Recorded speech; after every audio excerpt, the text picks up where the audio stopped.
Oi pessoal, hoje no Por Dentro do Catavento o tema é cavernas. E pra falar a verdade eu tenho um pouco de medo de cavernas, porque elas são escuras e misteriosas. O Rafa falou que vai falar um pouco mais pra gente sobre isso. Mas cadê você, Rafa?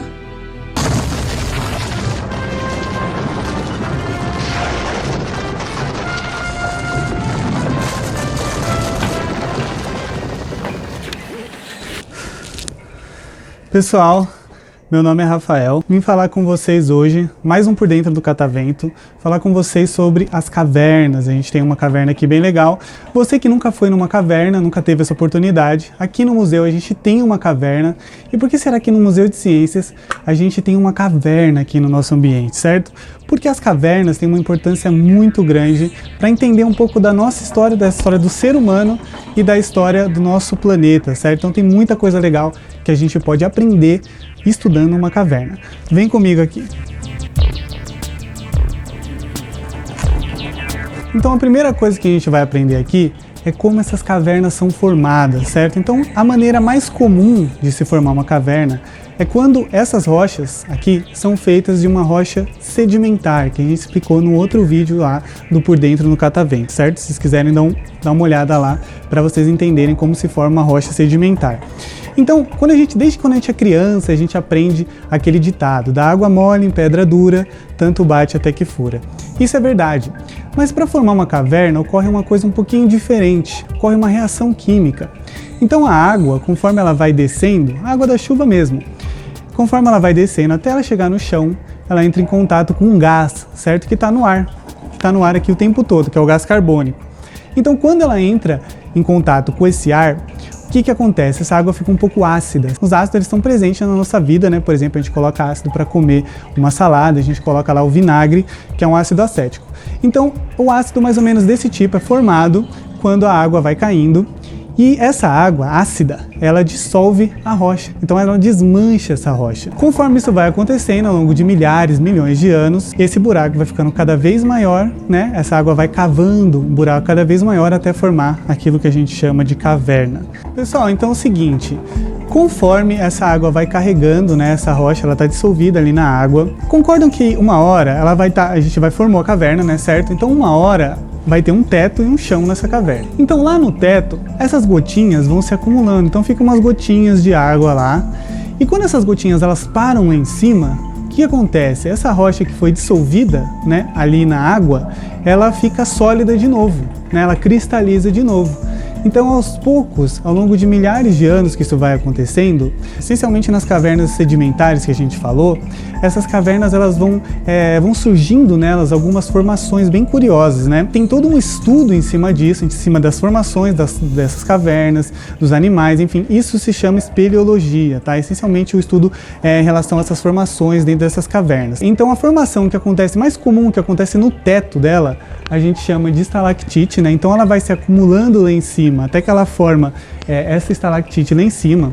E uma hora, essa gotinha, vocês não concordam que essa gotinha uma hora vai cair, né? Então quando ela cai no chão, ela ainda tem um pouco desse mineral, dessa rocha dissolvida, né? E a gotinha vai evaporar, vai secar e vai ficar lá essa rocha que a gente falou, certo? Vocês podem fazer um experimento desse em casa, por exemplo. Se vocês colocarem água, né, e dissolverem essa água com sal de cozinha, aí esse sal ele vai sumir, certo? Ali na água. Se vocês ferverem toda essa água, né, o que vai acontecer? Vai aparecer esse sal de novo lá no fundo da panela. O sal não vai embora com a água, certo? A mesma coisa aqui na caverna. Pessoal, então no detalhe aqui, aquilo que eu estava falando, essas gotinhas, né, elas vão caindo, esse sedimento vai estar presente na água, uma hora a gotinha evapora, e aí a gente vai ter formações como essa, vindo do chão, que são as estalagmites, e a gente vai ter também as que vêm do teto, as estalactites, certo? Então, conforme elas vão crescendo, como eu falei, elas crescem geralmente uma em cima da outra, e aí uma hora, de tanto esse sedimento vai se acumulando, isso demora muito tempo, uma hora elas vão se juntar e formar uma coluna, certo? Que ajuda um pouco a sustentar o teto da caverna. A gente conseguiu aqui no Catavento reproduzir também uma coluna, certo? Para mostrar justamente isso para vocês. Aqui a gente tem essa coluna, que é quando a estalactite se junta com uma estalagmite. E essa coluna, qual a importância dela? Ela segura, sustenta um pouco do teto da caverna. Quando não tem uma coluna dessa, o que pode acontecer?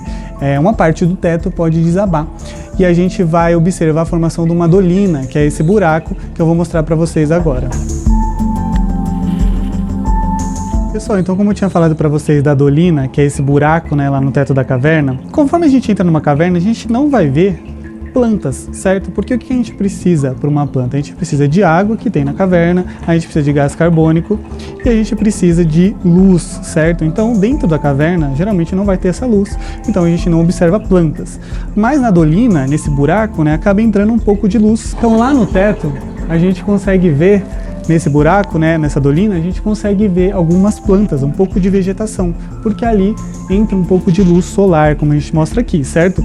Então a gente consegue observar essas plantas graças a isso. E a dolina serve para mais uma coisa, né?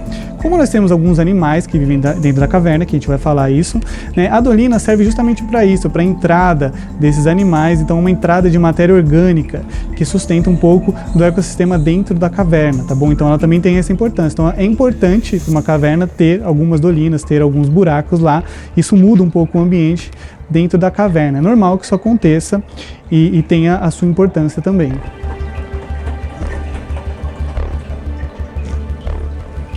Pessoal, eu falei lá para vocês que a caverna é formada de rochas sedimentares, né? Geralmente, isso quer dizer que não tem caverna de outros tipos de rochas?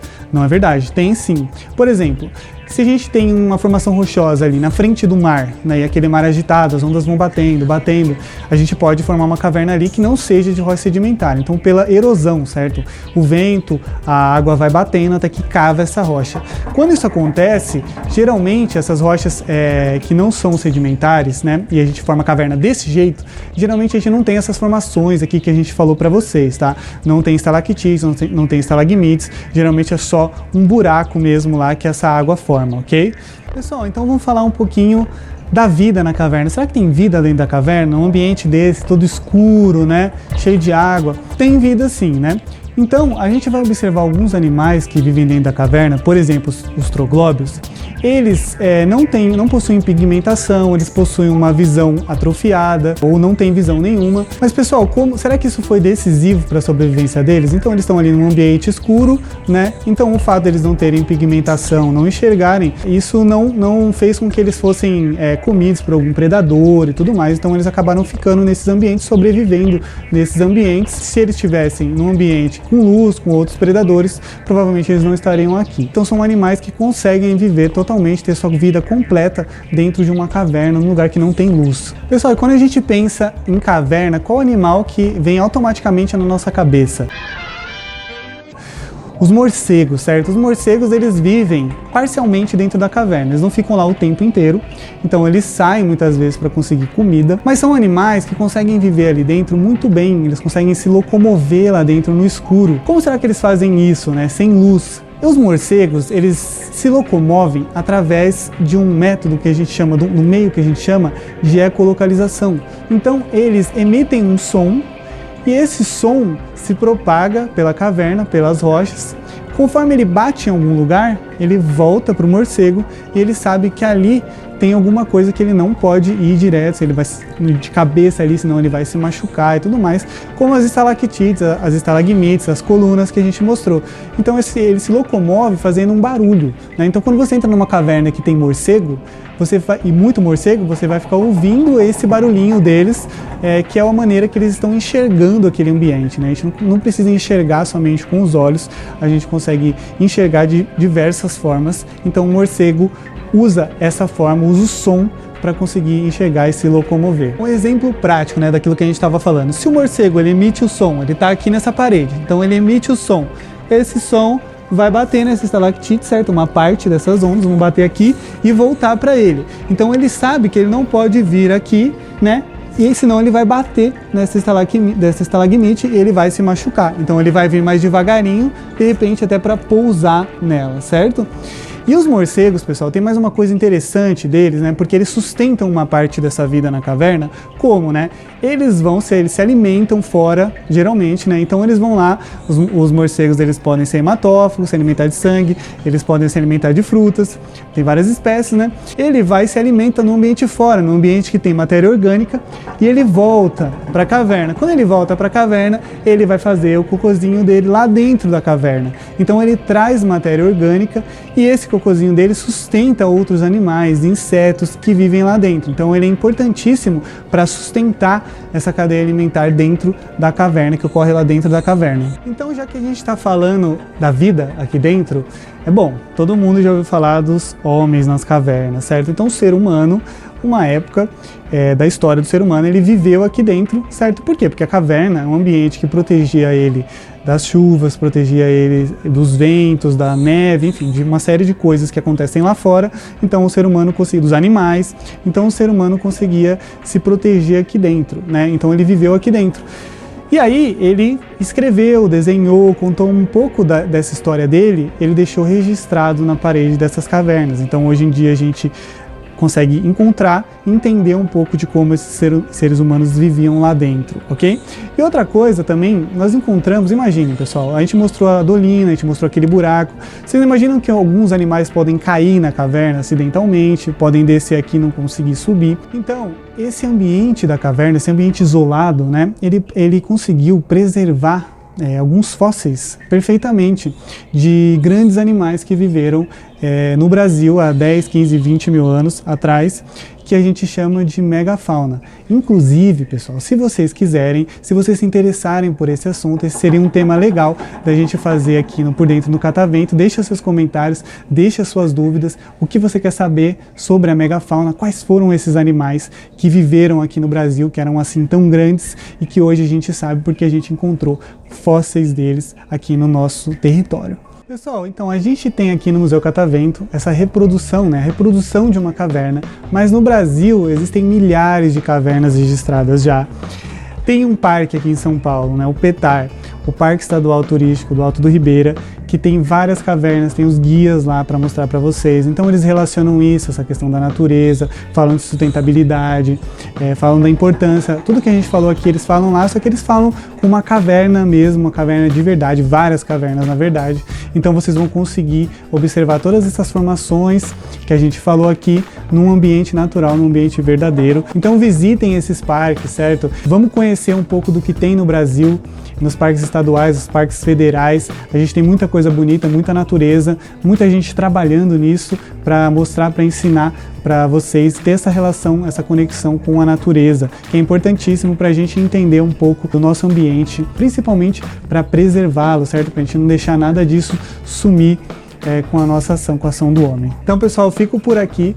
Gostei muito de falar com vocês, conversar um pouquinho com vocês sobre as cavernas. E eu vou sair daqui antes que aquela pedra volte, tá bom? Tchau! Cuidado aí, hein, Rafa? Nossa, eu aprendi muito sobre as cavernas hoje. Espero que essa quarentena acabe logo para eu conseguir visitar várias. E você, gostou desse vídeo? Não esquece de deixar seu like, se inscrever no nosso canal, ativar o sininho de notificação e acompanhar as nossas redes. A gente está produzindo um monte de conteúdo legal. É isso, até a próxima semana. Tchau!